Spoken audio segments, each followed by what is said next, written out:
All right, we are live and back for another episode of Everything She Knows. I am here today with a friend of mine, Ryan Triggs. How you doing, Ryan? I'm doing great. Yes. I'm like trying to figure out where to go first. Do I want to first recap what we did last week when I was here with Dell, which was us talking about capitalism and all of the things related to that, what was wrong with capital and what is wrong with capitalism, was last week with Dell. If you guys haven't checked that out, I encourage you to go and watch the replay of that. I will be uploading videos to YouTube and like the Spotify's and all that stuff. I promise I'm going to do it. It's been a very busy month. But once I get all of that, get in the groove, you guys know I'm getting in the groove here. So, but yeah, so this week we are joined by Triggs, and I've actually known Ryan since 2011, right? So almost 10 years. When actually after we moved here was when I got to know you, but I knew of you before that because I remember when Marco went to interview at Yammer. And we had flown out to San Francisco, and I remembered us talking about how the city full of white people, and then we're kind of like, yeah, what are the odds that there's going to be another black guy that's going to interview you? And it was like, definitely not a black guy with dreads that's going to interview you when you go into Yammer. And then he came back from the interview and he was just like, I got interviewed by a black guy with dreads. And I was like, no way. So that was and that was you. And so that was my first association with you, even though I met you a little bit later than that. And I'm also curious to know what that experience was like for you on the other side of that. But Ryan has been working in tech for the last 15 years, ex-Yammer, ex-Microsofty, former head of engineering at the ed tech startup called ABL, and now currently on the market looking for new opportunities. And you can follow him on Twitter at Kinda Black. And yeah, he's been very chill on the Twitters pretty much forever, but I think that he's about to turn up the heat, huh? Yeah, well, I don't want to say turn up the heat, but I'm going to get a little more active than I've been before. A little bit more active. Okay, yeah. I'll take it. Just trying to be a little low profile before. Yeah, okay. Stay out of trouble. So, well, first of all, I want to come back to that because the story of when you first met Marco at Yammer, when he was there for the interview, were you just like, oh yeah, finally another black guy with dreads, or were you just kind of like, oh, it's just another day, another dollar, whatever? I definitely was not like it's another day, another dollar. That same conversation that you were having with Marco, I pretty much had that conversation from the beginning of my first job. I never assumed I was going to interview a black engineer with locks, especially. Oh, yeah. Because it was a very rare thing. Yeah.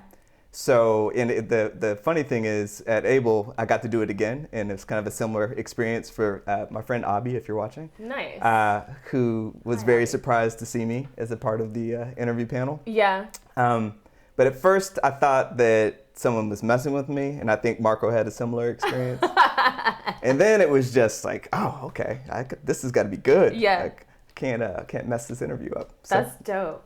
Yeah. Okay. And then I also have to ask you about the handle, Kinda Black. How did we arrive at Kinda Black? So I do not remember what state of mind I was in when I created that handle. Yes. I probably would have a different handle if I created a Twitter account now. But the short of it is, there were really two things about me that I wanted to capture. The first one is people have a tendency to want to quantify my blackness. So one of the things that I've experienced throughout my life was just this kind of question of what are you? What race are you? And then from there, it's how black are you? Are you half black? Is your mom black? Is your dad black? How black are they? So the first part was just really owning that. Yeah. And then the second part was a little more negative, which is kind of dealing with my blackness being invalidated. So that statement of I'm blacker than you, and you can imagine who's out there saying that kind of thing. And I just wanted to own that as a part of my what I thought was going to be a public persona at the time. Yeah. And then the kind of more literal, I guess, kind of reason is I'm black of mixed heritage, so kind of black. So it's just kind of Yeah. Okay. Well, there you go. 23andMe gave me a lot more insight into what that meant because I didn't really have any idea Oh my God, of what 23andMe. I didn't have any real genetic surprises in terms of ancestry. Like, I guess really because I'm like, I know that I'm Black. So clearly there's some African something that's going to come back in this thing.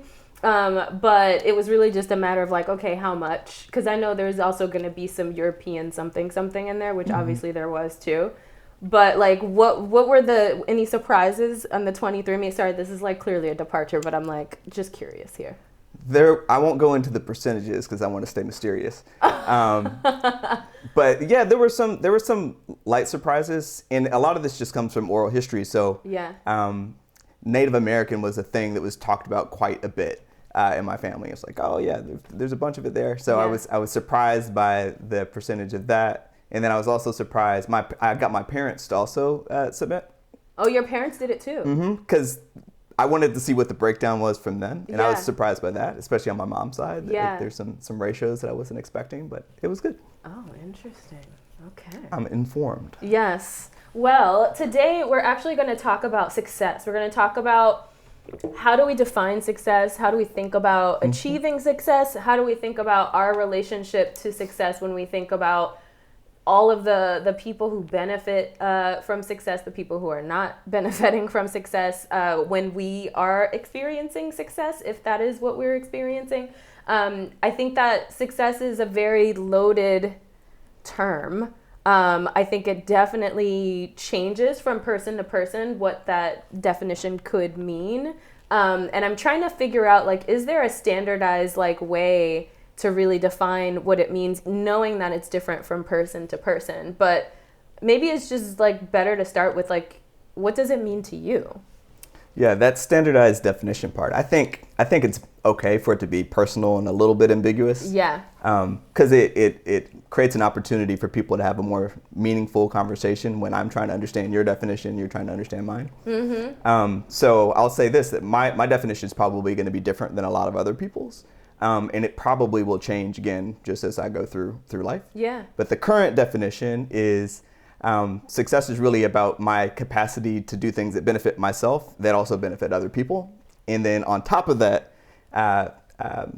enable the people that I am helping become more successful, do more of that. So if you imagine it in terms of tribes, like my family and my friends, if I'm doing something that's good for me and it's good for them, and then they can take that and do the same in their network, that just creates this kind of beautiful network of opportunity and value that makes me happy.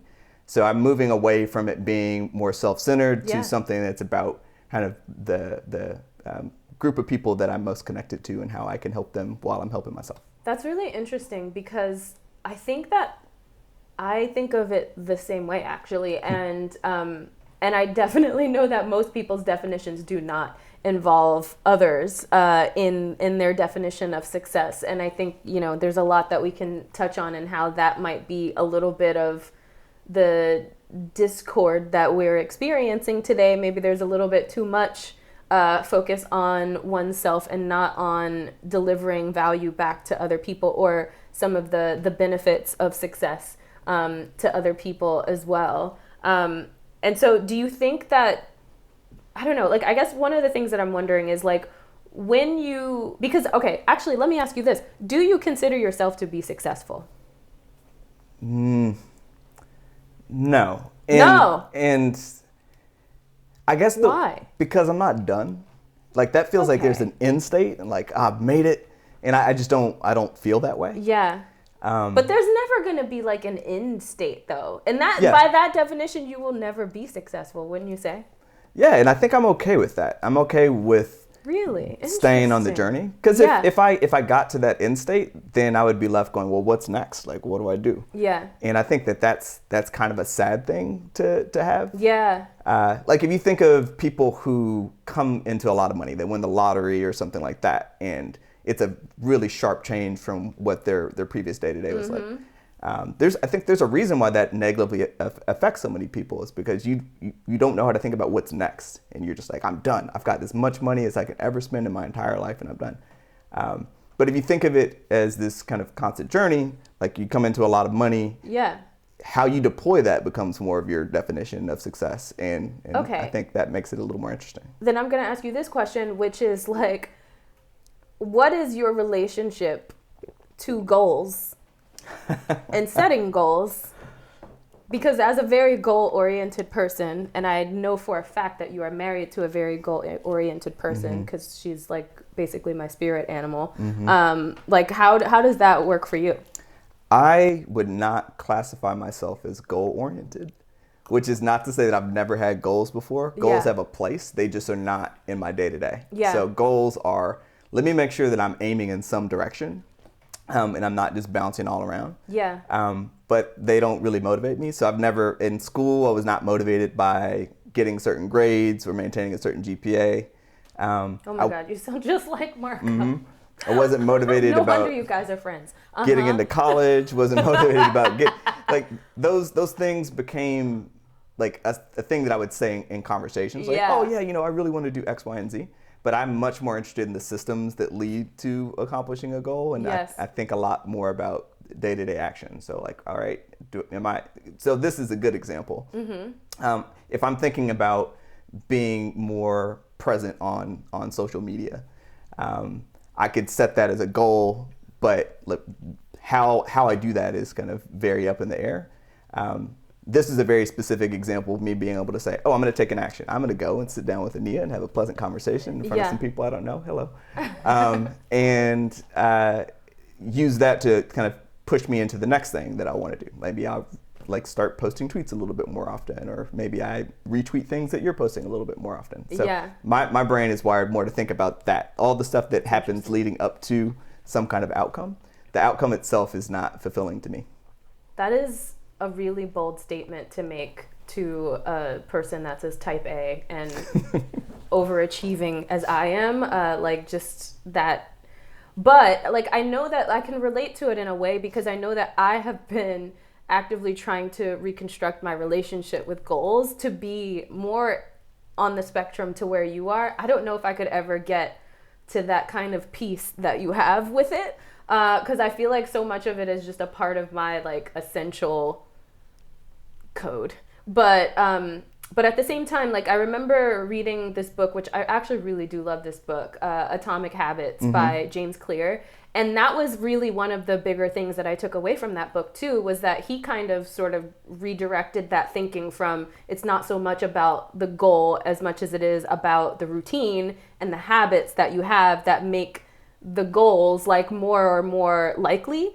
And honestly, it was probably also the book that helped me reframe the ideas of things being good versus bad versus things being effective versus ineffective at achieving a certain kind of goal. Like I do understand that goals, like once they have been achieved like that feel like, okay, you've got that and now what, right? Like there's this very ephemeral feeling at times of just like happiness or satisfaction of having gotten to that goal. And then there's like, well, where's the next goal? I think there are also some people who like get that goal and they're like, okay, now I can sit down and I'm like tapped out forever. But I think that we're also seeing in today's society that when people do things that way, like it's at your own peril, because like if you today, with the way society works today, if you stop running, you will be passed. Like you don't get to just mark your place and like stay there. Like everyone will just like run right by you and you will then be at the back of the pack and no one will give a shit.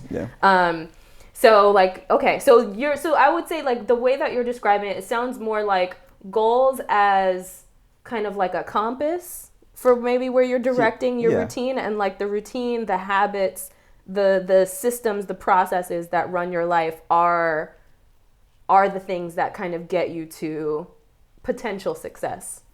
Yeah, and I don't want it to seem like it's an either or. I think it's really important for people to hold these kind of very different kind of motivations. Yeah. And I've grown a lot by being married to a person who's much more goal-oriented, because in the ways that I should have been, just seeing that example and also kind of having it forced upon me sometimes has helped me grow. And I think the same for me. Like I've mellowed her out in some ways. I could say the same for Marco too. I think like I have said this before, but I used to just be so like holding the grip of like my goals so tightly and the plan to get to those goals.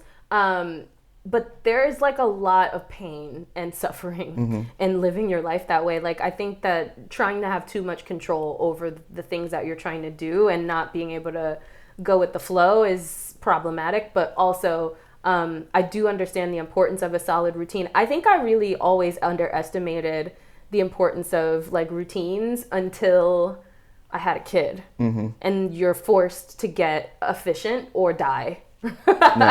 Like, you're forced to like understand, like, you know, and my life now is very different than when she was first born, but it's just like, you know, the wake up routine, the getting dressed, the packing the lunch, the getting to school, the picking up, the like everything. It's like, and then trying to find the space to do all the things that you're responsible for in between that, like, is so incredibly real. And it's cutthroat. Okay, so going back to this other thing, so I feel like I'm actually a little bit surprised that you said that you don't consider yourself to be successful, because I consider you to be successful.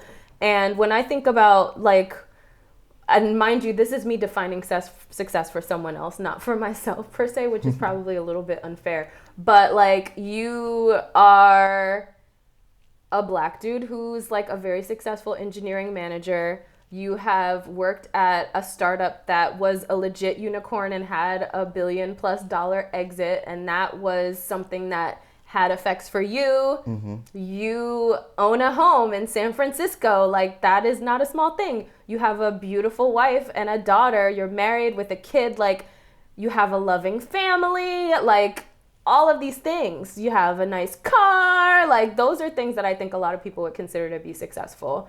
And I'm sure it doesn't hurt. But my question for you is actually, you know, how do you feel like you kind of got on the track that you are now? Not necessarily with like the wife and the kids and stuff, although if you want to share that, you can. But I'm thinking more so about like the career that made it possible, because I think we're also seeing that someone's job and their work and that paying dividends for them is obviously like a very important pathway for success to be possible. Yeah, so just kind of my origin story. Yeah, origin story. I guess I could have just said that, but, you know, words. So I think this is true of a number of people, especially people of color who are working in tech. Like, I didn't come up in kind of the traditional way, where, you know, I went to school immediately, or went to college, immediately knew that I wanted to study computer science, threw myself into that, did an internship, got a job, et cetera, et cetera.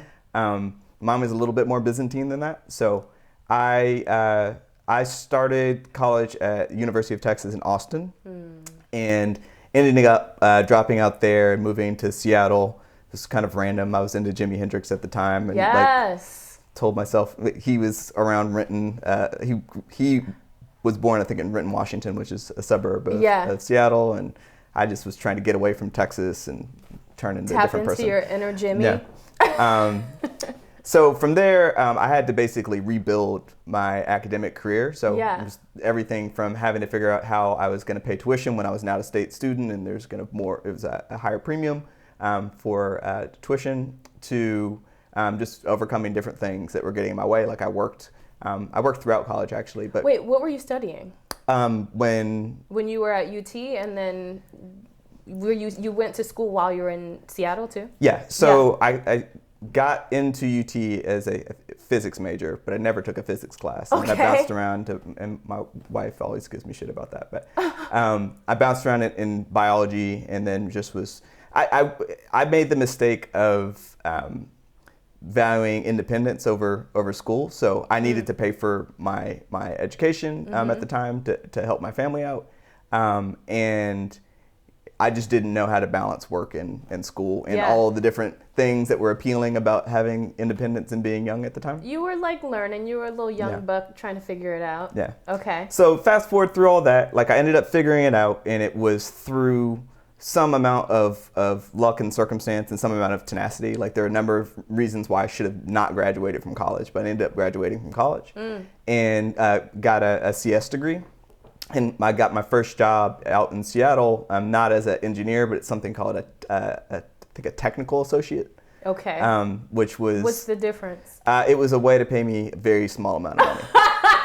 So basically doing an engineer's job Yeah. at a non-engineer price. Yeah. And you Got know, so there's someone who is also on Twitter who's in this group called Dev Color that I'm in named Nick Caldwell, and he phrased it as just happy to be here syndrome. So kind of my feeling was like, oh, I never thought I was going to get a job in tech, so I will take whatever job you give me because I'm just happy to have it. It's true. I mean, I started off part-time office manager when I got my first tech job, and I mean, we all start somewhere. So yeah, that's true.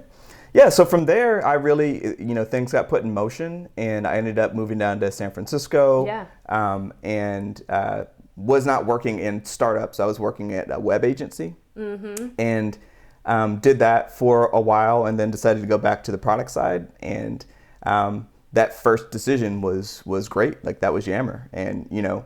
When I think about success, damn, you picked a good one. Yeah, that decision didn't come from a lot of trial and error. Yeah. A lot of it was just good timing. Yeah. And you know, it's worked out, and that's kind of fueled a lot of where I am right now professionally. Is I look at that as I had this one event that was very lucky, and I just want to keep figuring out ways to pay it forward. Yeah. But when I think about my journey, like I dropped out of college. I got an associate's degree before I got my bachelor's degree. Got my bachelor's degree, didn't get a kind of traditional first tech job, but just figured out a way to navigate my way to the more standard path. And now I'm still trying to ask myself, like, should I be optimizing for what is more known and orthodox, or should I continue just trying to figure out my own way? And that's a thing that's a really important question to me right now, because as I think about what me advancing in my career means, what's next? There's the should I go down the executive path, and then there's no, like, should you play it safe and kind of do things that are a little bit more local. And part of the reason why I'm having a difficult time answering that question isn't because I'm doing soul searching, but a lot of it is just imagination. Like, I don't have a lot of examples of people that I can go and say, oh, your career, I really like this aspect of it. I'm gonna model my career after that part and kind of assemble something that's unique to me. Yeah.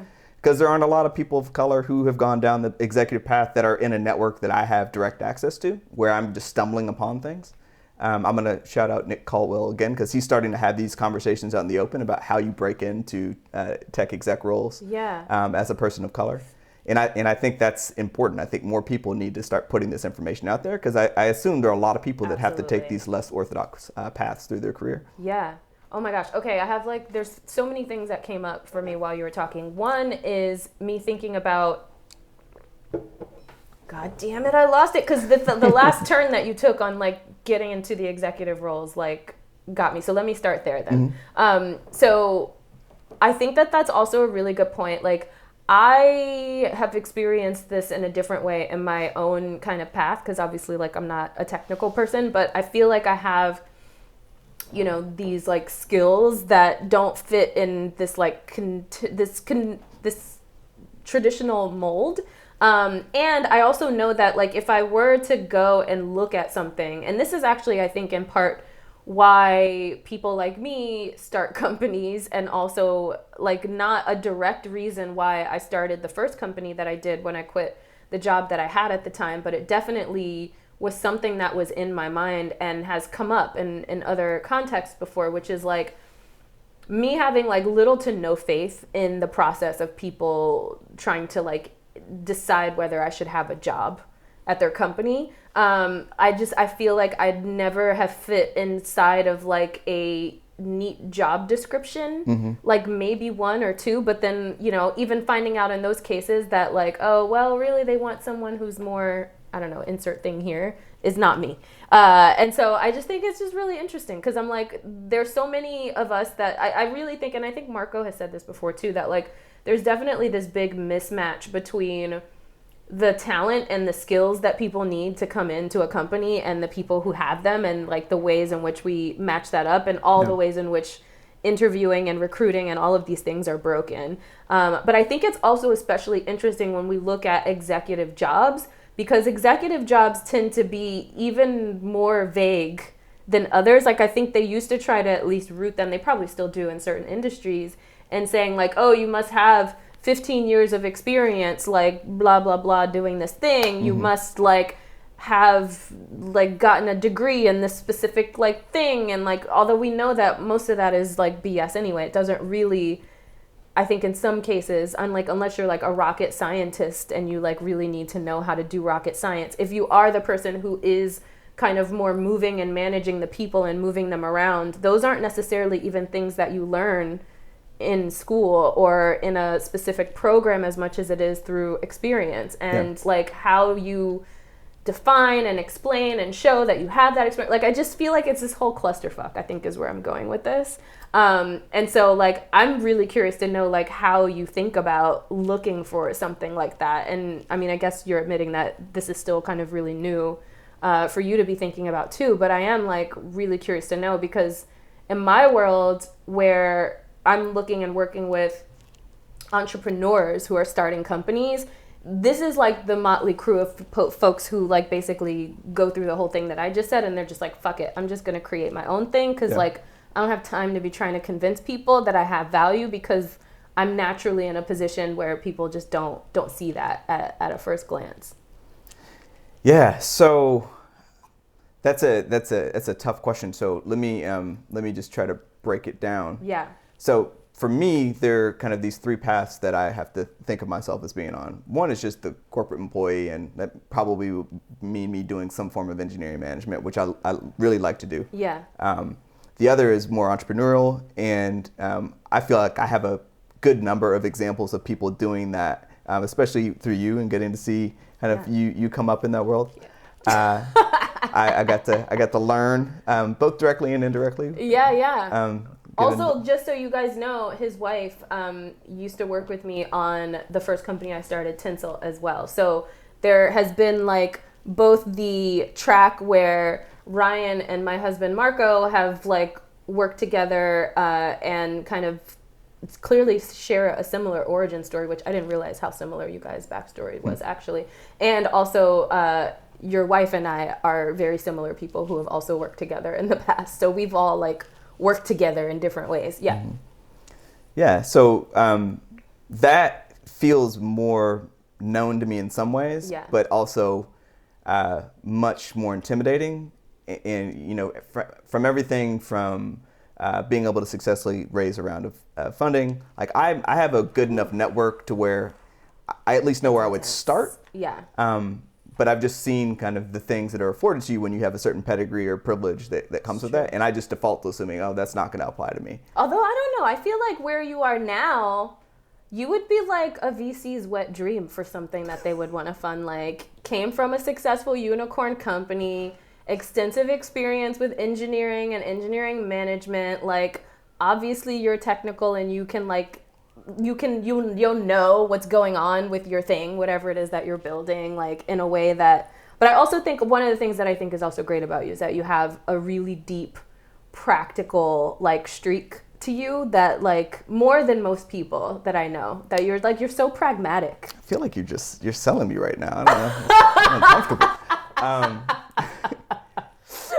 Well, there's so part of the other thing that makes me a little more intimidated about going down that path is now that I've experienced, I'll use the word success, now that I've experienced some success in terms of my career. Some success. I do not want to lose that. Yeah. And there's kind of this fear of going, all right, if I keep taking, you know, reasonably sized risk, like at some point in time, I'm going to end up back where I was, you know, 10 years ago. Yeah. And that wasn't a bad place by any means, but, you know, that's not really where I want to be. Well, I can tell you on the other side of also having started a few companies, like, you know, with great risk comes great reward, but great risk also can winnow that bank account down quite a bit. And like living in San Francisco, that shit is not a game. But you also did actually just remind me of the other question I was going to ask you, which is like, you know, you kind of talked about how there was some luck and these opportunities that came up.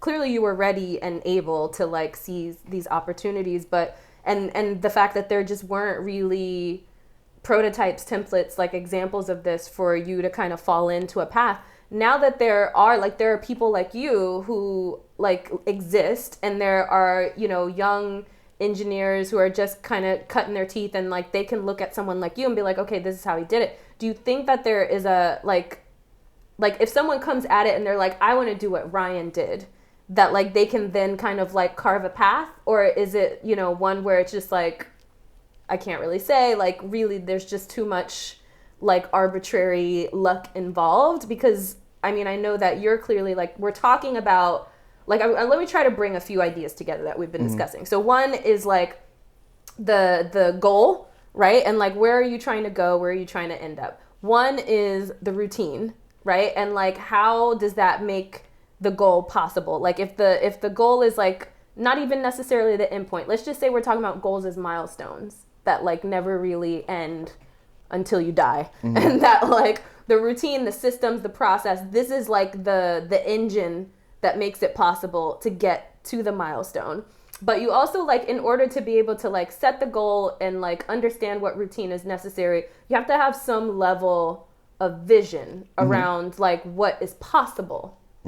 Right? And so it sounds like you are saying that like throughout your career, it sounds like to some degree, but especially even where you are now, like that vision feels almost like a little bit limited because you're like kind of in uncharted territory. Like when you think of someone who has the kind of experience and the kind of like background that you have and the cultural features that we know are obviously very important in getting jobs and opportunities and how we see people get promoted, like you are a little bit constrained by the fact that there's not many people who look like you, who like sit in the kind of roles that you feel like someone, if you were just like a straight up white dude, like would be able to imagine and like kind of see infinite possibilities of where they could go.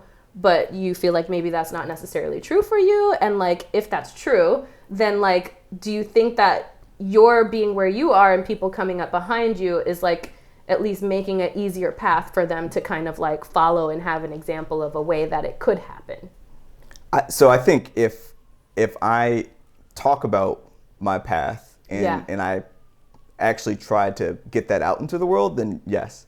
And I don't mean that to imply that the specific steps that I took are something that everyone should go and reproduce. But for some people, that might be kind of enough for them. So maybe there's a part of my story that they go, I'm in the same stage, I'm going to try this out and see what happens, and there's an example of it working out. But have you ever heard the expression, if you can't see it, you can't be it? Yeah. You can't be what you can't see. That's generally how I feel about this, and it's the word can't is probably too strong. I just think that what ends up happening is if you're in a situation where you don't have enough examples to synthesize some vision of your future self that you can try to become, you are on the path of most resistance. And if you're looking at that broadly across a large population of people, the examples of the folks that are going to be successful in that context are going to be outliers in a lot of cases. And that makes them much more difficult to follow. But the way that they'll be talked about won't be as exceptions. It would be more as what you should aspire to do. And I think that's, generally speaking, one of the problems that we have right now in kind of communities where people are underrepresented in whatever field you're in, is that the examples you have are outliers. And I would apply the same kind of reasoning to why a very early stage startup shouldn't be modeling how they organize after Google, to why someone earlier in their career, or someone who's shaped differently in their career, shouldn't be modeling themselves after whatever person is most successful that they can see. Because there's so much information in between there. And I think what that does is it ends up enabling survivorship bias, where you're just going, oh, there's one example or there are two examples that look this way, but you don't see everyone in between, and you also don't see the cases where there's been failure or there's been something that hasn't worked out. Okay, so there's like two things that you mentioned that I also feel like maps to what I have seen with like startups and startup founders and their journeys too, which is like one around like being able to like, okay, there's two things. So the first thing is like being able to kind of see just a little bit ahead. Like when you have an example of someone who's not like Bill Gates, right? Who's has done all the Bill Gatesian things, which is like you said, like there's like light years beyond where someone who's like, oh, I've just decided I'm going to start a company, to like where you end up in a Bill Gates situation, which obviously is an outlier anyway. But like, let's just pretend that was like a mapped path versus someone who maybe like just hit the milestone that like you're trying to get to, and you can like hear their story, understand their like tactics, their strategies, and be able to really interpret that into something that like, here's what I can start doing today. And that actually is like a little bit of the thesis behind like how we thought about Black and Brown Founders when we started it too. And then the other thing, gosh, I'm like, my mind is like a sieve today. I totally forgot what the other thing is. It will come back to me. But while I'm thinking about what that is, I do also kind of want to talk about like the beneficiaries of success, since we're talking about Bill Gates. I start thinking about like, are as many people benefiting from Bill Gates' success as they should be? But like, that's a whole question. I promise we won't go down a path of talking about are billionaires evil and selfish or not. But I mostly am thinking about, you know, obviously yourself, but when we think about our responsibilities and when we see success, I think we also start to understand that like there are responsibilities that should come with that, or at least that is as true as it is in your and my beliefs, which we started off by saying. So how do you think about that, and who the beneficiaries of your success should be? Yeah, so I'm still processing a lot of what it means to have accomplished something, or to be fortunate, because it's never one-sided. So, and I'll use a really literal example of this. As I've been interviewing and talking with folks about just engineering management positions, one of the things that people ask a lot about is, have you had to fire someone? And it's a really... Seems like the most dire, like, scenario to just... I mean, like, yeah, of course you want to... Sorry, please continue. I'm like, damn. If you just think of that in terms of success... Yeah. The people that I have had to let go are benefiting me in a job search, which is just a really strange thing to think about. Yeah, that feels a little bit icky. Yeah, so there are so many examples of this. Yeah. And I'm just trying to make sure that I'm stopping and having some level of self-awareness. You see this in startups that are successful to a different degree, where you know, founding team members or people that just have the right positioning early on benefit from other people kind of going through the slog or kind of doing the hard work that comes later on, pretty disproportionately. And there's this idea that, oh yeah, because you timed it better, or you took on more risk, that you should be rewarded appropriately. And I just remembered the other thing I was going to ask you when you said that.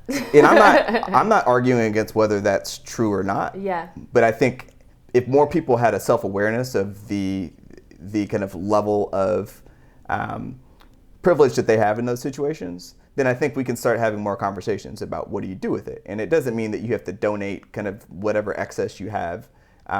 But I think just being intentional about it, so it doesn't turn into this situation where everyone's trying to grab as much as they can, and like whoever is left out or kind of run over as a part of that process, you just kind of hide and pretend like they don't exist.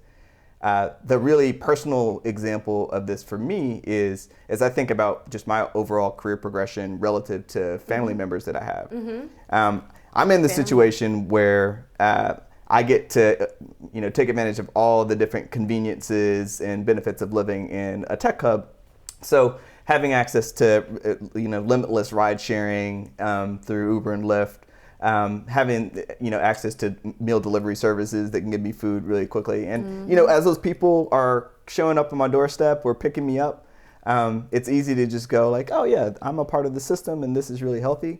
But one of the things that's helped me kind of put into perspective how I'm benefiting, but, you know, people on that side are not necessarily getting new opportunities afforded to them, is I have family members that are driving Lyft, you know, to make ends meet, and who are, you know, working in distribution centers at Amazon so that I can get my you know, nail clippers delivered the same day. Yeah. And seeing that those companies have some work to do to help those opportunities turn into something bigger just puts into perspective for me that, like, oh, okay, this isn't just a clean transaction where you're getting value, I'm getting value, everybody's happy. I'm getting to have a much more comfortable life, which gives me headspace to be more ambitious, to do more self-actualization, to try to do more with my time. Yeah, to be like at the pinnacle of what you're capable of, right? Yeah. While they're never afforded those opportunities. Yeah, and I'll make a comparison. So, like I said, I worked through college. I worked at FedEx, and one of the things that was really great for me personally about working at FedEx, this is not a plug, is I got to work part-time, I got full health benefits, and I got partial tuition reimbursement, which was huge for me. Those two things alone put me in a position where I had different options for where I could go to school and kind of what types of risk I could take academically. And when I think about kind of these other types of companies, I just start asking myself, are those types of things built in? I haven't done deep research. All I can say is based on the experiences I'm having with family members, it does not seem like that is what they're getting pushed to do. They're getting pushed to clock in, clock out, make that value, and then kind of go do your thing. Okay, so both me remembering the other thing I was going to say earlier, and it ties into what you were just saying, backing. That was the thing I was going to bring up. So that like this other like idea, which I find myself kind of calling up a lot, which Del is the first one I heard say this, who was on with me last week, about like, the difference between being early to market and, the difference between being a visionary and being early to market is how much backing you can get. And I think that like that applies when we think about the success and potential of startups. I also think that applies when we're talking about trying to make your way through, a career path, or even within a larger organization where you're trying to kind of level up to the next step. That like without the backing, without like someone who's going to champion you, without someone who's believing in you, without even when you're on the other side of the interview table, you're trying to get your foot in the door, like I'm sure without someone who's a part of that interviewing process, who's like, yeah, but I like that, or multiple people that's like, yeah, but I like that they have this thing, like you're not getting in there. And then I think like to bring backing back around to the example that you just said, and like what that difference was when you were at FedEx, when you were in college, and how that made it possible. I look at how companies are feeling less and less beholden to enabling like the safety and the success of the people who work for them, which I feel like is going to bring me into like a slightly different tangent, because I think about that just in terms of like our relationship to work and like just at the national level and really at the global level, but like let's just even keep it to the United States, like the expectations and the like assumption that like work is essential, and also like your dignity and like you're earning a right to be like a citizen in this place by the work that you do. Meanwhile, we are like actively eliminating opportunities for people to work, and people who want to work.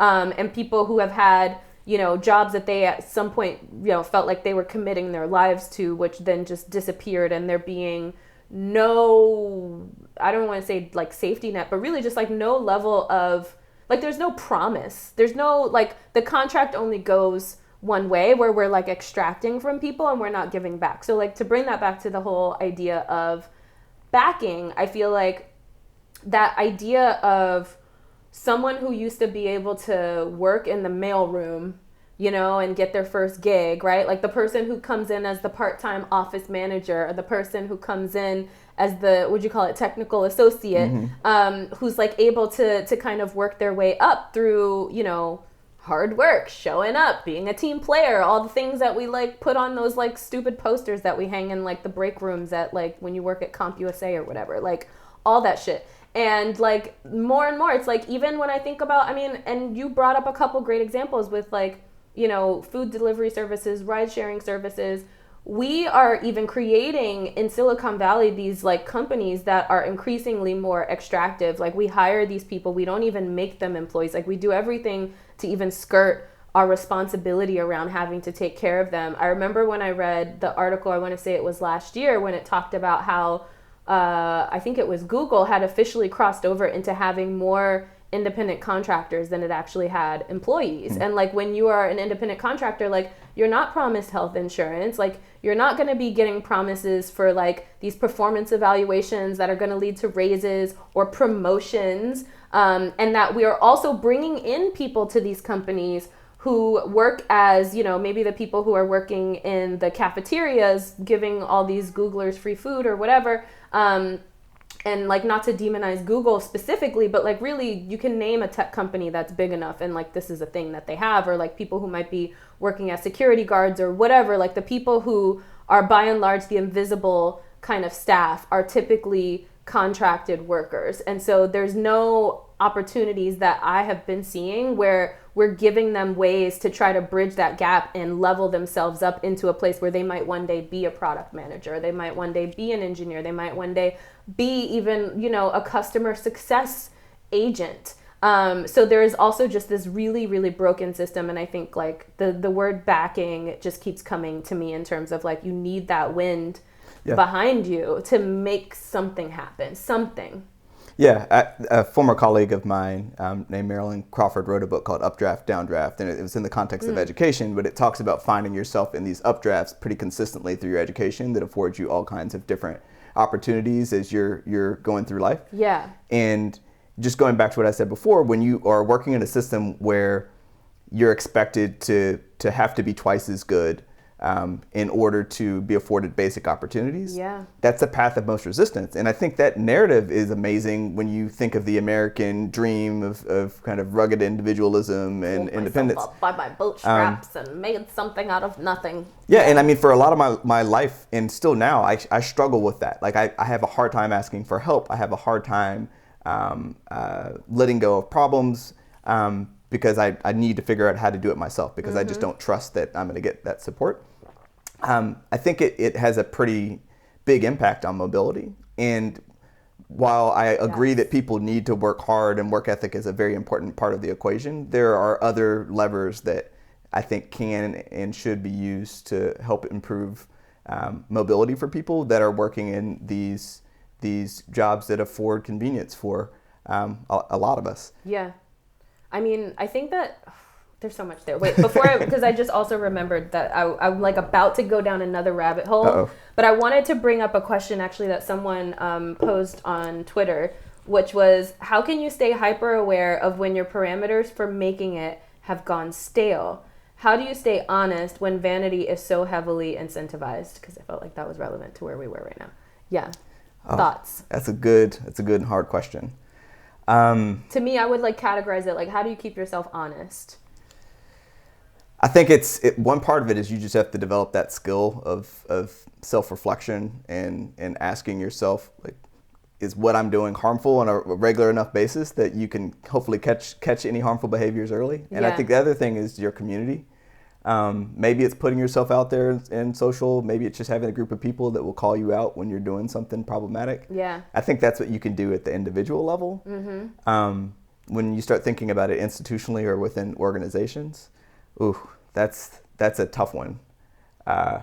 It's scary, right? Like, it's a really, because there's so many of these institutions like that we've been talking about even are just like, they're so incredibly broken, and we just keep like layering more. It's like we're putting more bricks on top of like a very shaky like limestone foundation. Like, you could just brush it away. It's so like, deteriorated. And yet like we're like, we've built a very strong, mighty like civilization that works so well on top of this. And so I think like we end up with this thing where like these things are slipping off and falling all the time. And then like you have to try to adjust because you're trying to make it. I think like even to bring that back to, and this whole conversation about like, how do you keep yourself honest? And like, how do you continue to try to like stay in a place where like, I don't know, like you're living in and through your values and the work that you do every day, even when the things that come down from someone else that ultimately gets the final say is maybe in direct conflict with that. But you know that if you were to leave that job, it's incredibly compromising to your ability to take care of the people that you have to take care of, including yourself, which kind of brings us back to, again, beneficiaries. So it's like we've got backing, we've got the issue of beneficiaries. And I'm just going to like say, even if we just limit that to family, we also have to be real, like, as two Black folks, like understanding that, you know, and that I think a lot of people who are listening probably know this, but like I want to be explicit in saying that like we also, like when we are the most successful people in our families, become people who are expected to help and take care of our families, right? So it's not even just about the fact that you're trying to claw it and make it so that you can keep the lights on your head, but it's also knowing that like you're watching other people who are very important to you drown, and like you have to try to siphon off even whatever you can from what you have to help take care of them too. Yeah, and that point is really connected to where I am right now. Is I think about going back to if you can't see it, you can't be it. Yeah. If my last financial goal was when I was in my late mid-20s, I wanted to make $100,000. And I don't know if you've heard the story of Jim Carrey writing a $10 million check to himself. I didn't think that was even possible. Like I wasn't aiming for anything that high. So like now I'm trying to say, okay, if I take a step back and I'm not optimizing for what's going to be enough for me and my immediate family, what's going to be enough for me to have more kind of levers that I can pull to help people in the community, to help people in my extended family, then I have to think about earning potential much more differently.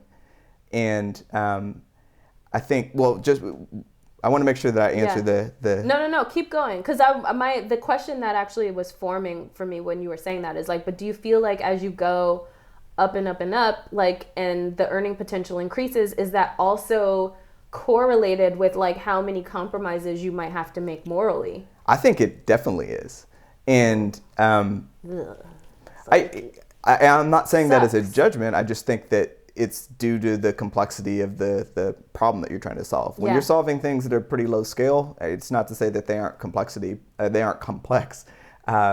but the reach of them usually is smaller. As soon as you're doing something that has broader reach and affects more people, it gets much more complicated. Word. Sorry, I'm like, you just got me thinking about some other stuff. Okay, so like, here we go. Another question also by the same person. How can we best contend with the meaning of success in a culture where making it might involve domination, exploitation, and some of the ugly elements that accompany ambition, which we just kind of were starting to sort of tap on a little bit. Again, like, I know that I have had opportunities before me personally where I know that like if I were to take this opportunity, like a lot of money could be made, but like there is inherently like